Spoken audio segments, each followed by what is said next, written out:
All right, get ready, because today we're diving into something seriously mind-bending, proto-time. Yeah, we're going to be talking about what might have been around before the Big Bang. Before time even started, right? That's the idea, and we're using this article called Pre-Big Bang Proto-Time as a jumping off point. But I have to ask, how do we even think about a before when we're talking about the Big Bang? That's supposed to be the start of everything, including time. It is a real head-scratcher. It's like asking what's north of the North Pole, right? Haha, yeah, exactly.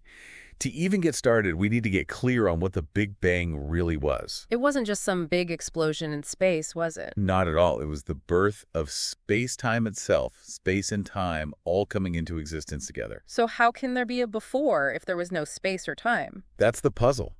And the way we usually think about time, with past, present, future, it breaks down when you look at things like the quantum level or the extreme conditions of the Big Bang. So our everyday understanding of time might not be the whole picture. Exactly. And that's where proto-time enters the scene. Okay, so what exactly is proto-time? Well, the article describes it as a realm without clocks or seconds, or even cause and effect as we know it. So no, like this happened, then that happened. Nope, they use this analogy. Imagine it's like a soup of possibilities, where past and future didn't exist, just potential states of being. I can kind of picture that, but it's really abstract. How does this soup idea connect to actual physics? Well, one theory that fits with proto-time is called loop quantum gravity. It suggests that space-time is made up of tiny, interconnected loops, not a smooth, continuous thing. Like the fabric of reality is woven from these loops. Yeah, something like that. And in this model, the Big Bang might not be the absolute beginning.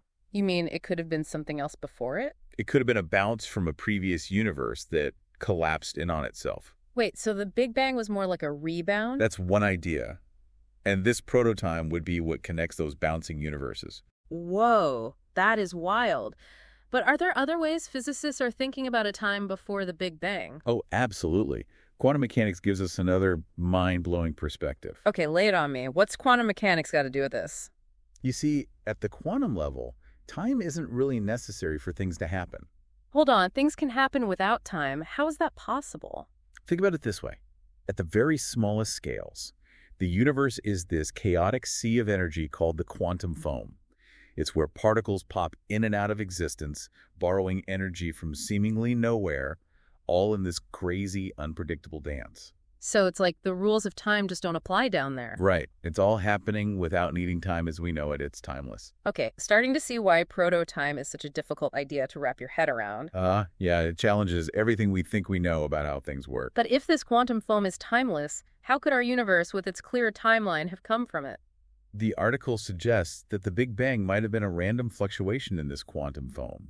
Like a bubble suddenly forming in boiling water. Yeah, exactly. Our universe is just one bubble in a much larger, timeless quantum soup. So many questions come to mind. What happens to those other bubbles? Well, that brings us to the multiverse, a whole other mind-bending idea. I think my brain needs a break.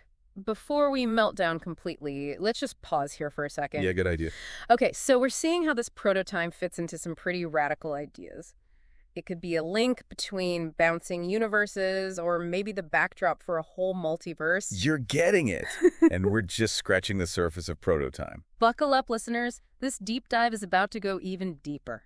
All right, we're back and ready to go even deeper into this proto-time mystery. Yeah, we've covered some wild stuff already. It is a lot to take in. Bouncing universes and quantum foam. It's definitely mind-bending stuff. You know, one idea that really stuck with me was the cyclic universe. Oh, yeah, the one where the universe kind of like breathes. Expands and contracts over and over. Exactly. It goes through these cycles of expansion and collapse, maybe forever. So instead of one Big Bang, we'd have a whole series of them. That's the idea. Each cycle ends with a big crunch where everything collapses. And then, bam, another Big Bang starts a new cycle. Right. Each universe has its beginning and end, but existence just keeps going. It's actually kind of comforting in a way. Nothing really ends, it just transforms. Yeah, it definitely changes how we think about beginnings and endings. It suggests that even when stars die and galaxies fade, existence keeps going in this grand cosmic dance. I like that, a cosmic dance. But where does proto-time fit into this dance? Well, in the cyclic model,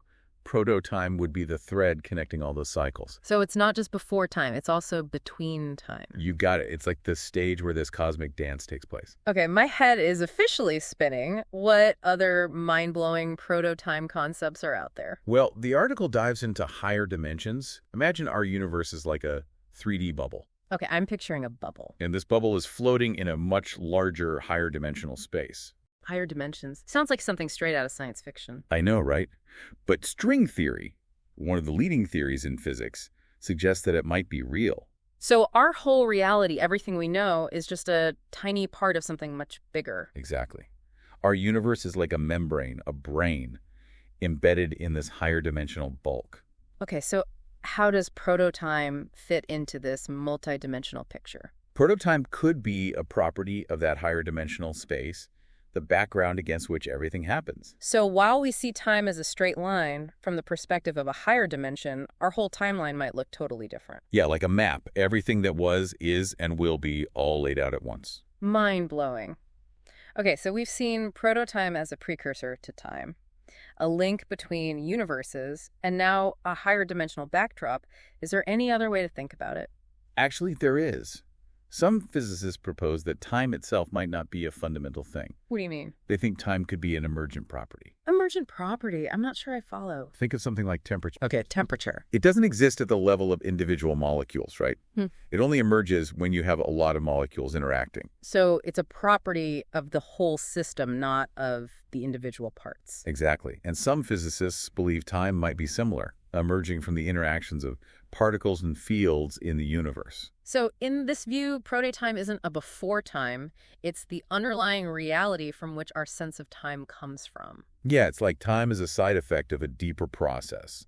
This is some heavy stuff. But here's the big question. Can we actually prove any of this? That's the challenge. We're dealing with physics that's at the edge of what we understand. Like trying to solve a puzzle with only a few pieces. Exactly. But there are some clues we're looking at. Oh, like what? One is the cosmic microwave background radiation, the afterglow of the Big Bang. There might be anomalies in it that hint at a previous universe. Like faint echoes from a past cycle. That's so cool. Another possible clue is gravitational waves, ripples in spacetime. If we find patterns that don't fit the standard Big Bang model, that could be a sign of something more, maybe even proto-time. You know, even if we never find definitive proof, just thinking about these ideas is valuable. I agree. It expands our minds and makes us rethink our place in the universe. It reminds us that there's still so much we don't know. And that's what makes the universe so fascinating. Okay, so we've explored all these mind-blowing theories about proto-time, but what does it all mean for us? That's the ultimate question. How does the concept of proto-time change our perspective on everything? That's what we'll explore next. Get ready, listeners. We're about to tackle the biggest question of all. What does proto-time mean for us? All right, we've been through the looking glass, exploring proto-time, bouncing universes, quantum foam, higher dimensions. It's a lot to digest. Yeah, we've seen how proto-time could be this, precursor to time, a bridge between universes, even the foundation for our sense of time. I'm still trying to wrap my head around it all. But it is fascinating, all this theoretical physics. But what does it all mean for us? Right, that's the big question. How does proto-time change our perspective on everything? Yeah, like what's the takeaway? Well, one of the biggest shifts is how we see beginnings and endings. Like, does the universe even have a beginning and end? If time itself isn't fundamental, then maybe our linear view of time, with a start and finish, is just one way of looking at things. So instead of a definite start and finish, maybe it's more like a process, a constant state of becoming. Yeah, like a river that's always flowing, always changing. But the water is always there. Exactly. The Big Bang might not be the ultimate starting point, just a transition in a much grander scheme. Wow. It's like that moment when you realize the story you thought was the whole book is actually just one chapter. Yeah, it makes you wonder what else is out there. But if our usual view of time is just one perspective, what about cause and effect? Does proto-time change how we think about that too? It's a possibility that some physicists are considering, yeah. If time emerges from something deeper, maybe our ideas of cause and effect, past, present, future, need to be reevaluated. It's mind-blowing. And a bit scary, to be honest. It makes you feel so small, but also connected to something much bigger. I know what you mean.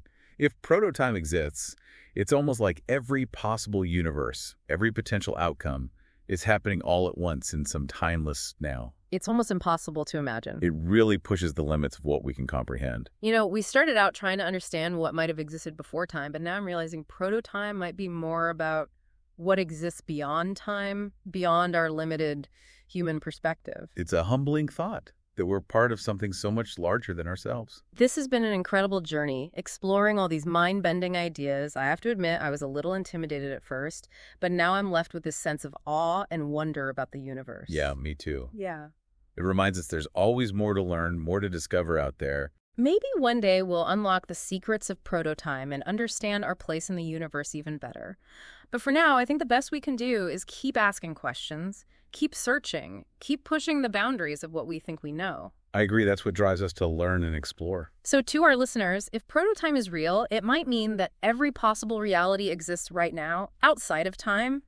Just try to imagine what it would feel like to experience that, to exist outside of time, let those thoughts linger, and never stop exploring the vast unknown. Thanks for joining us on this deep dive into proto-time.